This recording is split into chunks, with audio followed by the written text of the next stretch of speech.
بسم اللہ الرحمن الرحیم نحمدہ ونصلی ونسلم علی رسولہ الکریم اما بعد اللفظی الحاصل بالتاء لا بالالف۔ تانیث کی بحث چل رہی ہے غیر منصرف کے اندر جو سبب کے طور پر آیا ہوا ہے، اور اس سے متعلق پچھلا سبق ایک گزرا ہے 64 نمبر سبق، اور اب ہے 65 نمبر سبق اسی سے متعلق۔ اللفظی الحاصل بالتاء لا بالالف، یہ الحاصل کا جو لفظ یہاں پر نکالا ہے تو یہ بالتاء ظرف کا متعلق نکالا ہے۔ بالتاء جو ہے یہ جار مجرور متعلق، یہ متعلق چاہتا ہے تو اس کے لیے الحاصل نکالا۔ اور اللفظیو کی قید یہ جو یہاں پر لائی ہے تو یہ ایک سوال کا جواب ہے۔ سوال یہ ہے کہ ماتن نے تانیث بالتاء کا تقابل کرایا ہے، ٹھیک ہے، تانیث بالتاء کا تقابل کرایا ہے والمعنوی کذالک کہہ کر، تو حالانکہ ان دونوں میں تقابل درست نہیں ہے، اس لیے کہ تانیث معنوی میں بھی تو تا آپ جو ہے اس میں مانتے ہیں نا کہ چوتھا حرف جو ہے قائم مقام تا کے ہوتا ہے، تو اگرچہ لفظاً نہیں ہوتا لیکن پھر تقابل آپ نے کیسے کروا دیا؟ تو اس کا جواب بھی ہے کہ ہماری مراد یہاں پر اس مقام پر لفظ تانیث سے تانیث لفظی ہے۔ جب ہم نے کہا نا لفظ تانیث لفظی، تو اس سے مراد جو ہے وہ تانیث لفظی ہم نے مراد لی ہے، اللفظی جو مقابل ہے تانیث منوی کا۔ اور بالتاء کا جو لفظ ہے، بالتاء کا جو لفظ یہ تانیث منوی کو نکالنے کے لیے نہیں لایا یہاں پر بالتاء، یہ تانیث بالالف کو نکالنے کے لیے لایا گیا ہے، کیونکہ تانیث بالالف کے لیے کوئی شرط نہیں ہوتی نا، وہ اپنے گھر سے ہی پورا ہوتا ہے، بالالف الممدودہ والمقصورہ، تو اس کو نکالنے کے لیے لایا ہے۔ حالانکہ بالتاء جو ہے اس میں عالمیت شرط ہوتی ہے، ٹھیک ہے، اور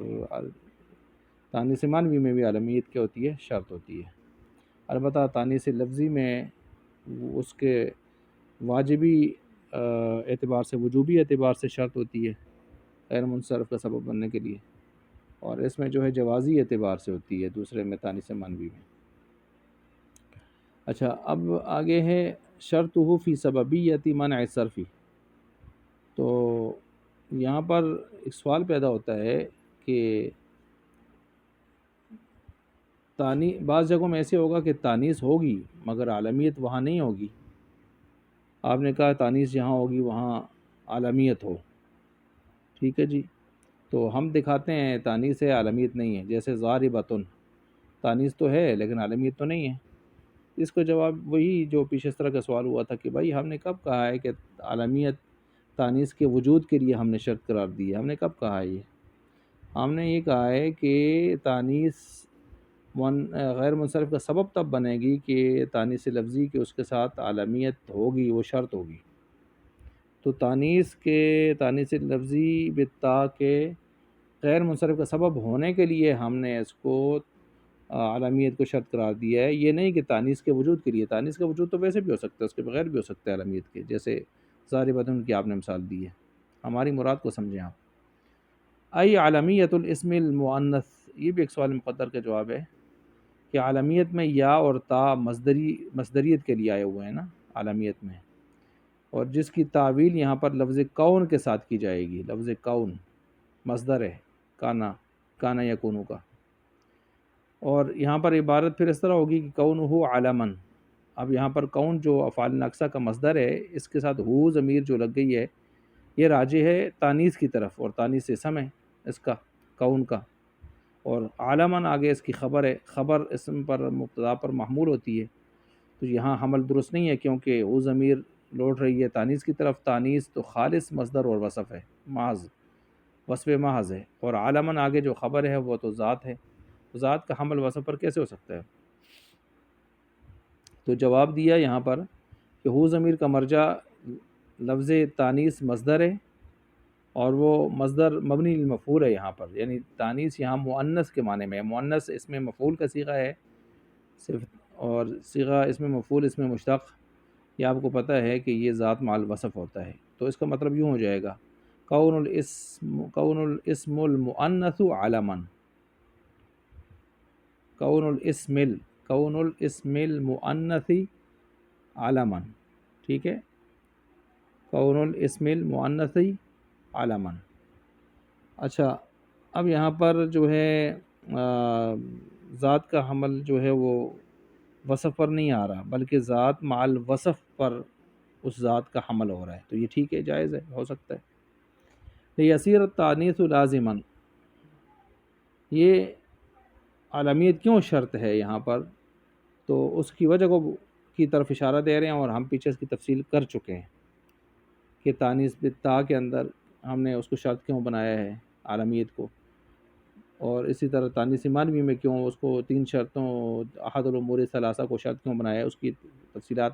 پچھلے سبق میں ہو چکی ہیں۔ قد تانیث لفظی بالتاء فی اشتراط العالمیہ، یہ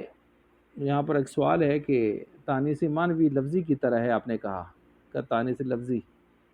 تانیث مانوی جو ہے کس کی طرح ہے، تانیث لفظی کی طرح ہے، یہ ہم نہیں مانتے اس بات کو۔ کیوں؟ تانیث لفظی میں تو تا ظاہر میں ہوتی ہے، تانیث مانوی میں تو ظاہر نہیں ہوتی، تو دونوں کو آپ نے ایک کیسے قرار دیا؟ تو جواب دیا کہ بھائی مقصود یہاں پر تشبیہ کا جو ہے وہ اشتراط عالمیت میں تشبیہ دینا ہے، یعنی تانیث لفظی میں بھی سببیت کے لیے عالمیت شرط ہے، اور تانیث مانوی میں بھی سببیت کے لیے عالمیت شرط ہے۔ آگے پھر اس پر الا ان بینہا فرقا، یہ ایک سوال کا اسی کا جواب ہو گیا جو اس پر سوال پیدا ہوتا ہے کہ اگر اتنے قریب قریب ہیں تو پھر بھائی دونوں اشتراط عالمیت میں متحد اگر تھے، دونوں کو الگ الگ کیوں ذکر کیا آپ نے؟ اکٹھے ذکر کر لیتے، یوں کہتے التانیث اللفظی والمعنوی شرطہما العالمیہ، اس طرح کہہ دیتے۔ تو جواب دیا کہ بھائی نہیں، فرق بھی تو ہے نا ان دونوں میں تھوڑا سا۔ وہ کیا ہے؟ تانیث لفظی میں عالمیت وجوب کی شرط ہے، اور تانیث مانوی میں عالمیت جواز کی شرط ہے۔ ٹھیک ہو گیا؟ اس لیے ان کو جدا کر دیا ہم نے۔ اے شرط وجوب تاثیر تانیث المعنوی، یہ ایک تفسیر ہو رہی ہے غیر مشہور کی مشہور کے ساتھ، یعنی تحتم کا لفظ غیر مشہور ہے نا، تحتم حتمی سے ہے، لازمی، اس کی تفسیر کر یہاں پر جو ہے وہ مشہور کے ساتھ کر دی ہے، یہاں پر وجوب کے ساتھ کر دی ہے جو کہ مشہور ہے۔ دوسرا یہاں پر یہ بات بھی سمجھائی ہے کہ یہاں مانع الخلف بنتا ہے احد الامور الثلاثہ کے اعتبار سے۔ احد الامور الثلاثہ کا مطلب یہ ہے کہ تینوں امور تو اکٹھے نہیں ہو سکتے نا، ان میں سے کوئی ایک ہوگا، لیکن تینوں نہ ہوں یہ نہیں ہو سکتا، پھر غیر منصرف نہیں بنے گا۔ تانیث مانوی کے اندر تینوں نہ ہوں یہ نہیں ہو سکتا۔ مانع الخلف آپ نے وہ منطق میں پڑھا ہے نا، جس میں دونوں کا خالی ہونا منع ہے۔ دونوں کا خالی ہونا کیا ہے؟ منع ہے۔ مثلا آپ نے مثال پڑھی ہے، پانی زید پانی میں ہے اور ڈوبتا نہیں ہے، تو ٹھیک ہے تیر رہا ہوگا، لیکن اب ان دونوں کو آپ خالی کریں، زید پانی میں نہیں ہے اور ڈوب رہا ہے، تو یہ تو ہو نہیں سکتا، غلط ہو جائے گا۔ ٹھیک ہے۔ اچھا، وَإِنَّمَا اشْتَرَطَ فِي وُجُوبِ تَأْثِيرِ التَّانِيثِ الْمَعْنَوِي، تو یہاں پر اس عبارت میں ساتھ انہوں نے یہ کہا ہے نا کہ تانیث مانوی کی شرط وجوب، اس کی وجہ بیان کر رہے ہیں کہ کس وجہ سے وہ جو ہے یہاں پر تانیث مانوی کے اندر جو شرط وجوب ہے اس کی وجہ کو بیان کر رہے ہیں، لیکن اس کی تفصیل ہم پیچھے کر کے آ چکے ہیں نا۔ اچھا، فہند یجوز صرفہ نظرا الی انتفاء شرط تحتم تاثیر التانیث المعنوی، یہاں ہند کے بارے میں ہم نے پیچھے پڑھے نا، اس کو آپ منصرف غیر منصرف دونوں پڑھ سکتے ہیں، سببوں کا اعتبار کریں، تانیث اور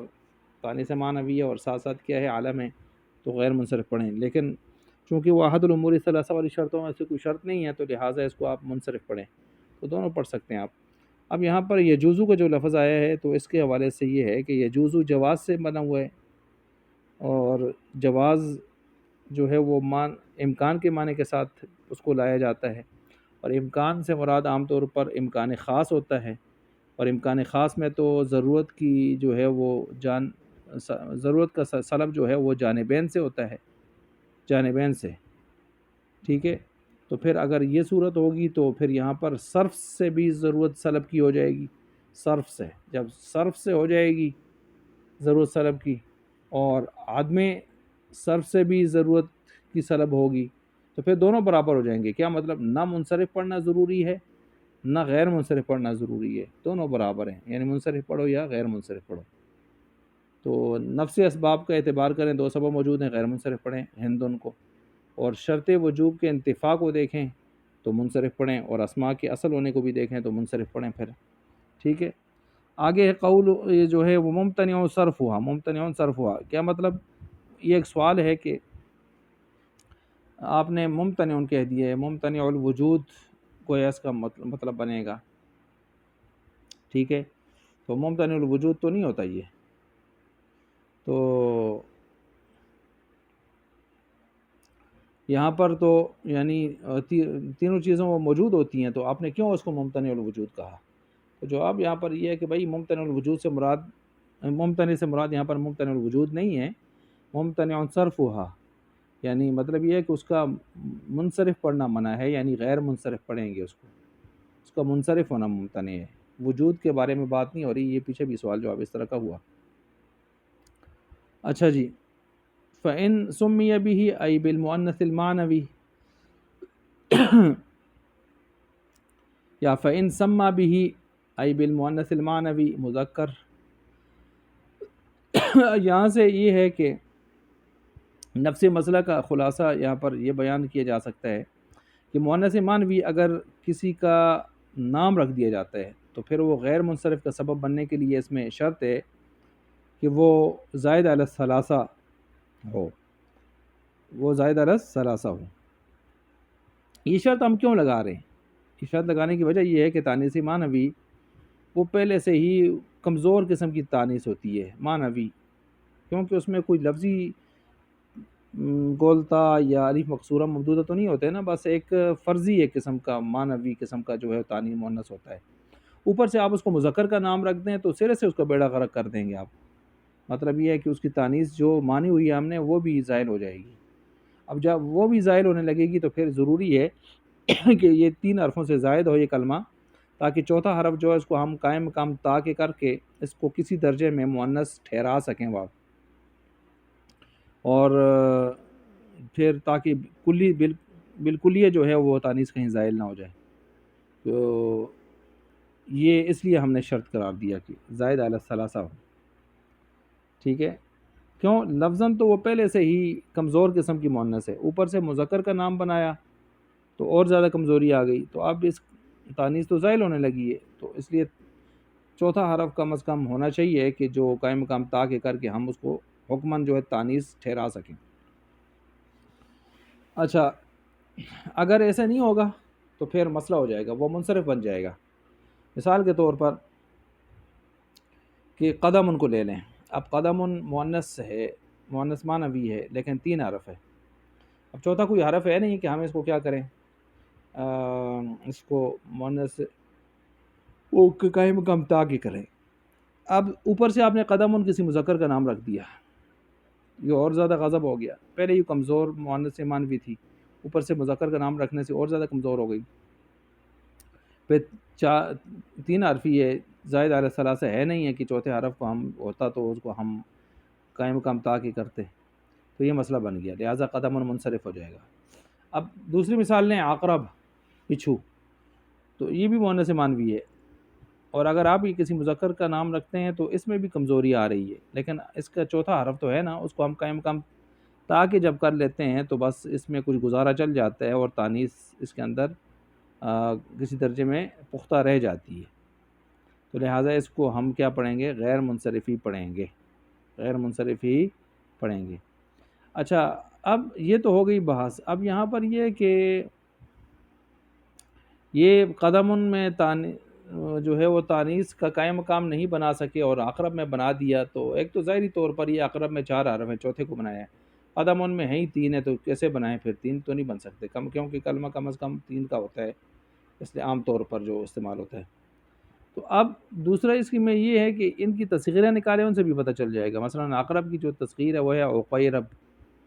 عقیربن، ٹھیک ہے، اور اسی طرح قدم ان کی جو ہے وہ قدئی متن ہے، اس میں تا آ رہی ہے، تو تصغیر سے یہ بات بالکل واضح ہو جاتی ہے کہ قدم ان میں تانیث کا قائم مقام موجود نہیں ہے، اگر ہوتا نا تو تصغیر میں تا ظاہر نہ ہوتی،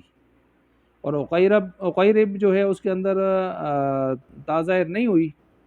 تو اس وجہ سے پتہ چلا کہ وہاں پر